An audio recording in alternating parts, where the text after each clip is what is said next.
20 defense bulletproof vest turns into a 30 defense bulletproof vest. It's pretty impressive. It's impressive. It adds a lot to and gameplay. It probably sounds very, very in-depth and almost too complicated, but that is why I give gameplay a 9.5, is because there is so much depth to this game. Now, let me put it into perspective.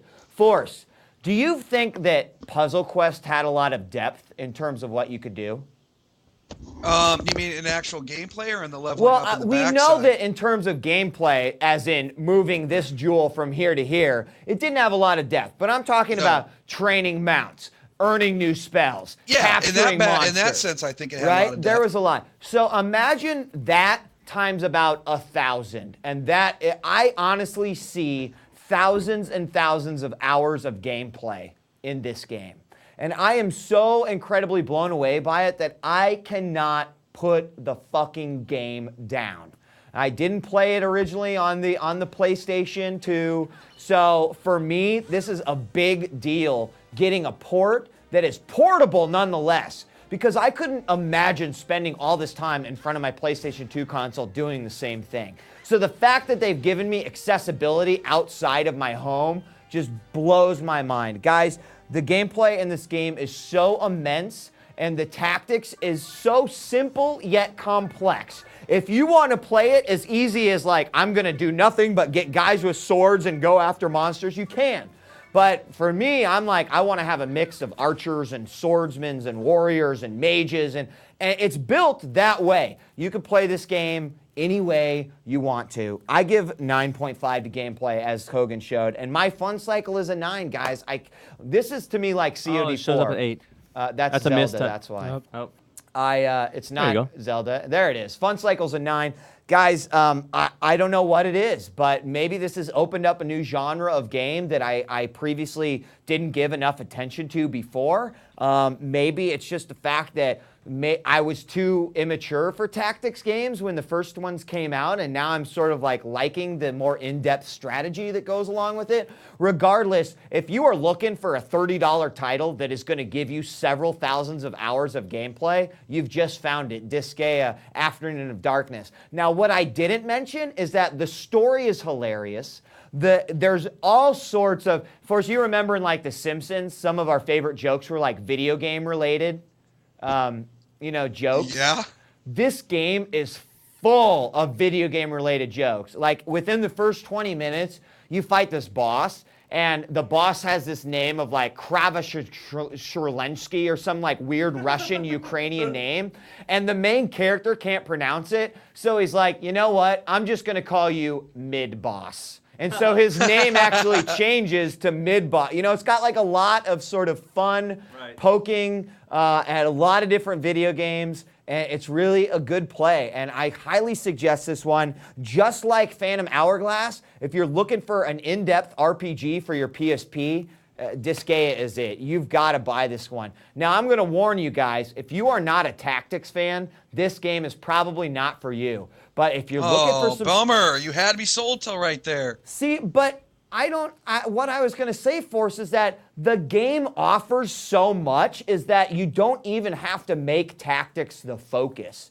The focus could just be building up your army. The nice thing, and remember I mentioned that I've been playing Final Fantasy Tactics and this other game, Jeanne d'Arc.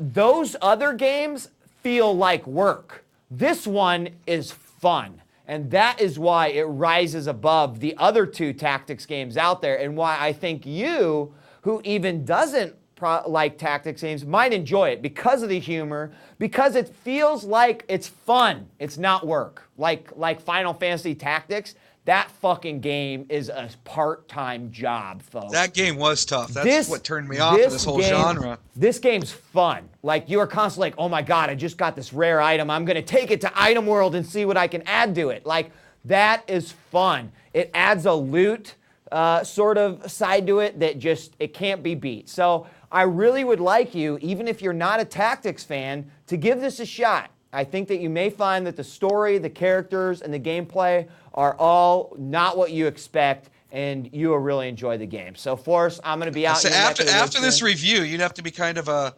shithead not to want to go out and try it. So I hope so. Your reputation's riding on it, dude. Well, you know, I mean, my reputation rides on every single word that comes out of my mouth, and sometimes it's a hit and sometimes it's a miss. But the bottom line is that I really don't even fucking care who loves this game and who hates it, because I love it.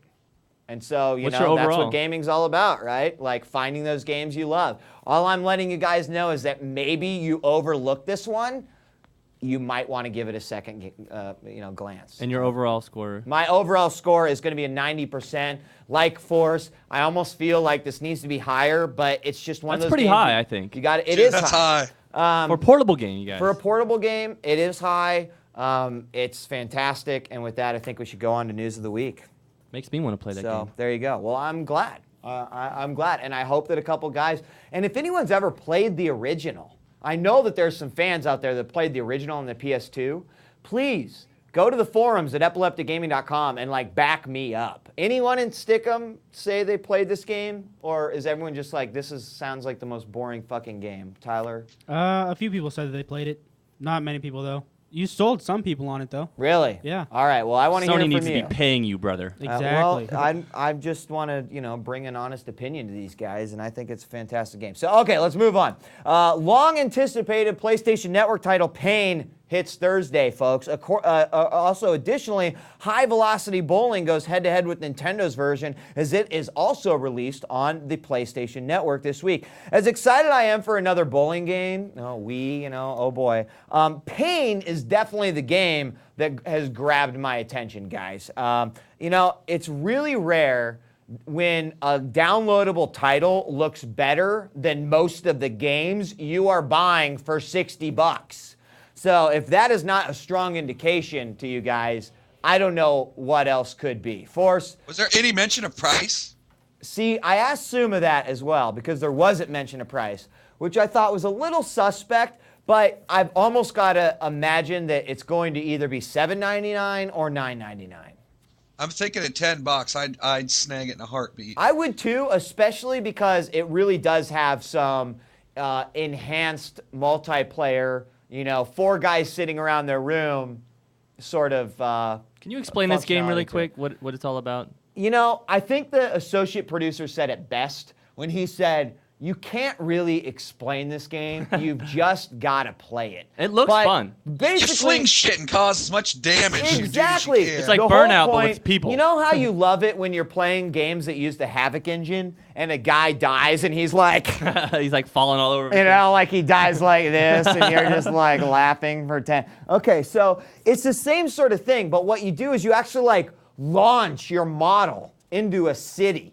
And there could be different goals. Like it could be like, I need you to score 5,000 points. And by doing this, you're going to bounce him off of this wall and then make him hit this car over here that will shoot him up into the air and hit this flying pig that's going by.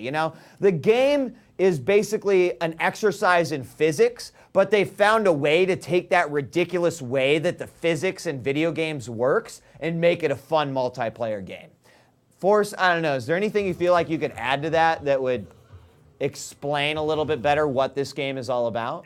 It's you've kind of played similar Flash games, where you've ever played one of those, like fling the penguin or shit and watch them bounce and keep scoring points, but it's in a 3D world and you just cause as much chaos as you can. It's one of those where you just keep doing the same thing over and over, trying to top that last score, and it looks fun as hell. What do you think about my comment about this being better looking than some of the games we're purchasing for $60? Dude, this game looks absolutely freaking fantastic. I think it looks a lot better than the vast majority of games coming. That's weird. It's weird. It's rare. I hope that it becomes an increased trend. And honestly, Force, and I'm going to wrap it up with this, I would be willing to bet $1 million that Pain is actually not the reason why this game was created. This game was created a prototype game, as as an engine. Yeah. So there's going to be something bigger and something better coming from this title, hopefully in next year.